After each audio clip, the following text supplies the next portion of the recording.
Hey, it's Dave Rudin here from the Rudin Report, and we're doing a little bit of fooling around on Zoom because we're going to do a few shows, do maybe a town hall. I got a few ideas, but joining me right now for my test run is my old friend Cooper Boardman here. Cooper, how you doing?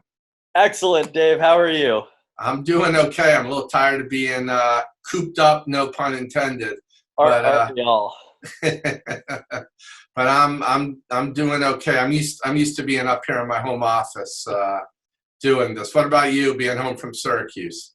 Things are good. It's a little bit weird not being in Syracuse for sure, not being able to cover the sports up there. But I mean, the world has come to a halt for a reason, and obviously, all you can do is stay inside, stay safe, and I mean, you hope everybody's doing that.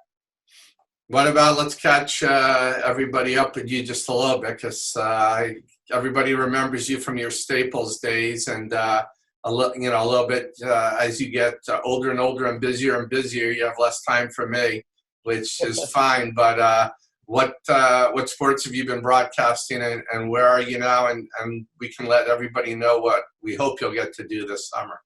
Yeah, for sure. The short answer is a little bit of everything, and the awesome part about covering a Division One athletic program at Syracuse University is that you have access, men's and women's soccer. It's volleyball, it's field hockey, and then obviously the bigger sports, football, basketball. In the case of Syracuse, and certainly FCAC fans know this, lacrosse is gigantic, both on the men's and the women's side. The Syracuse men's lacrosse team was the number one team in the country when everything got halted. Syracuse women's lacrosse team was top five in the country, and both those programs and the ACC as a whole feature a ton of FCAC talent, especially on the lacrosse side of things. So it's honestly, it's kind of been an extension of working with you and working in the FCAC, because all the sports that you get the opportunity to cover at the high school level all translate to the collegiate level as well. It's been a lot of fun. You've been doing a little bit of anything. Is there any sport you didn't do at Staples that you found you really enjoyed doing at Syracuse? So I grew up a big baseball guy, and I love baseball. I played baseball in the Westport programs growing up and everything like that. So I covered lacrosse in high school, but I didn't love lacrosse in high school. And I know FCAC fans were like, what? How could you not love lacrosse? But it's true. And I've fallen in love with the sport. I mean, that's an amazing sport. Syracuse, is one of, if not the most historic program in the country.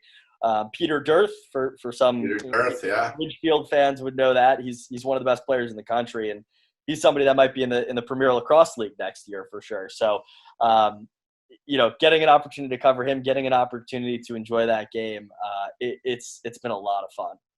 I got to tell you, it's probably the same thing for me for people who don't know, before I started the Rudin Report 6.5 years ago, I was at the Stanford Advocate, and I was the baseball and softball guy. So I did just nonstop baseball, softball. I can't tell you how few lacrosse games I did. I had nothing against lacrosse. I was just a baseball and softball guy. And then if you start your own sports website in Fairfield County, you better be covering lacrosse. And so I do as much lacrosse as I do baseball, and I love lacrosse. There are elements of so many different sports to it, including basketball, which some of the strategy and the alignments and stuff. And I was a basketball player, so I'm right with you. Just in terms of a Rudin Report doing lacrosse. It's made me appreciate too, being at Syracuse and watching the level that's there. You realize how high the level of lacrosse is here too, within the FCAC. And it's probably still the case, but certainly when I was around, watching Darien when they were the number one team in the country. I think my junior year of high school, it was the year, there were like 5 FCAC teams in the top 20 in the country, and it was Ridgefield, Darien, New Canaan, Staples, and maybe Greenwich as well. And that level of lacrosse. And then you go on to the ACC level, which is the premier lacrosse league in the country, and you're watching players that you watched in high school continue to be dominant, at that next level. It's really fun to watch. I'm thinking of Michael Krause. You got the Virginia shirt on there right now. Michael Krause is been actually, he was a great player in high school, but he's one of the best players in the country right now. Yeah, and all he did was walk out to UVA and win a national championship. Amazing. So what do you do? We were talking about this before. Uh, tell me about this online classes, because I have no idea. Some of the high school students who work for me, it sounds like everybody does it differently, and I don't know if anybody really I've heard loves it yet, but it's a new world. It sounds like everybody's still trying to get their footing. Yeah, it's weird. It's first of all, I mean, it's got to be done, right? I mean, it's the only option at this point. And there's a reason that every university pretty much in the country is doing it right now. So, you got to take it with a grain of salt. You got to understand that it's an important safety precaution and everything that goes along with that. It's been weird. It's been very weird. I think the professors are still learning the technology a little bit. I think some of the students know the technology a little bit better than maybe the adults do. But I'm betting you're high on the curve there. Yeah, exactly. You're probably teaching. And honestly, I mean, if you're 20 years old or 21 years old, you can figure it out. So the professors are figuring it out. It's definitely been a little bit of a learning curve, but again, it's something that everybody's dealing with. So we're gonna have to try to figure out here. What do you think? What should we be doing here for the Rudin Report fandom? I think I definitely should be putting on different athletes. Absolutely. And the thing is this is a time, there's no sports going on necessarily, and knock on wood that we're going to get some spring sports, at least at the high school level. But, I mean, this is an opportunity to showcase these athletes. I love what you've been doing, showcasing the seniors, because, it's one thing on the NCAA level they're talking about, and obviously we'll have a little bit more clarity on that, I think, this week. But they're talking about, will those seniors get another year at the NCAA level? In high school, no matter what, you're not going to get the another year, whether there's a season or not. So I think giving those seniors and giving those older players who, you work so hard, and that's not just the 4 years you're in high school, but that's, at the middle school and elementary school levels, they start the programs around here so early, that to not get that final opportunity to play the sport, those kids in particular, those are the kids that I feel for, and those are the kids that deserve the spotlight for sure.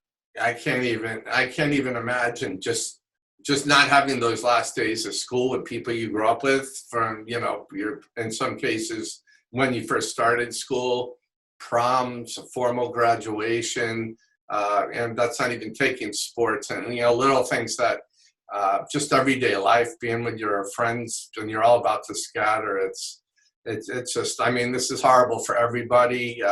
Everybody's making some sort of sacrifices, but for seniors in high school and seniors in college, it's, what a horrible, just have to have such an abrupt ending to, something that's just been a big part of your life, either for 4 years or, for many more than that. Yeah, and it's funny too, because, you stop and say, well, missing, a year of college or high school, or whatever it is, might seem trivial relative to, what's going on out there, within hospitals and things like that. And certainly it is. But every person in the world, whether you cover high school sports, whether you're, working in finance or whatever, and everywhere in between, is affected by this in their own way. So, all you can do is have empathy for all these people, all the people around you, to your neighbors, to the person on the other end of the Zoom call, to everything in between, is have empathy for everybody, because everybody's going through certainly a difficult time right now. Well, I think everybody's looking for some entertainment. So now that we've done a little bit of a test run here for everybody, I think we should maybe take turns. Maybe you need to keep your interviewing skills. So why don't we? I'd love to. We'll put it out there to the public. I'll put it on social media. But if anybody wants to be interviewed by either Cooper or myself, send me a message on Instagram. We're going to get a little bit more formal with this soon. Cooper, how about a graphic? We'll figure out what to call this. I can handle that. Okay, I can't. So everybody out there, I hope you're staying safe. Take it easy. Definitely stay indoors, especially you athletes. We'll get back out on the fields a lot quicker if you do. Cooper, it's good seeing you. I'm sorry about the circumstances, but it's been nice having you around. Always great to talk to you. Okay, and everybody, we'll be back in touch real soon. Stay safe. See you soon, Coop. Thanks.